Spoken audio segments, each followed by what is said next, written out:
வணக்கம் நேயர்களே. இரண்டாம் உலகம் படத்துல ஆர்யாவும் அனுஷ்காவும் சேர்ந்து நடிச்சிருந்தாங்க. பொதுவாக ஆர்யா தான் நடிக்கும் படங்கள்ல உடன் நடிக்கும் ஹீரோயின்களுடன் நெருக்கமாக பழகுவாரு. அந்த வகையில அவர் பல நடிகைகளுடன் இணைத்து பேசப்பட்டார். அப்படி இரண்டாம் உலகம் படத்துல நடிச்ச அனுஷ்காவுடனும் ஆர்யா இணைத்து பேசப்பட்டாரு. இருவரும் நெருங்கி பழகுவதாகவும் பல செய்திகள் வந்துச்சு. இந்நிலையில சமீபத்துல தனது தம்பி சத்யா ஹீரோவா நடித்துள்ள அமரகாவியம் படத்தின் ஆடியோ விழாவை பிரம்மாண்டமா வெளியிட்டாரு நடிகர் ஆர்யா. அதில் தன்னுடன் நடித்த பூஜா, த்ரிஷா, நயன்தாரா உள்ளிட்ட நடிகைகளை வர வச்சிருந்தாரு.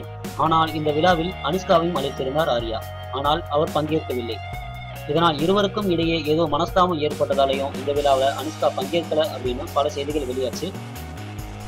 இந்த செய்தியை முற்றிலும் மறுத்திருக்காரு நடிகர் ஆர்யா. அவர் அளித்த பேட்டி ஒன்றில் என்ன சொல்லியிருக்காரு அப்படின்னா, அமரகாவியம் ஆடியோ வெளியீட்டு விழாவின் போது அனுஷ்கா அவர்கள் பாகுபலி படத்தில் பிஸியாக இருந்ததாகவும் அதனால் தான் இந்த விழாவுக்கு அவங்களால பங்கேற்க முடியல அப்படின்னு சொல்லியிருக்காரு. மற்றபடி எங்களுக்குள்ள எந்த பிரச்சனையும் இல்லை அப்படின்னு சொல்லியிருக்காரு நடிகர் ஆர்யா. சரி நேயர்களே, மீண்டும் ஒரு சினிமா செய்திகளுடன் உங்களை சந்திக்கிறேன். நன்றி, வணக்கம்.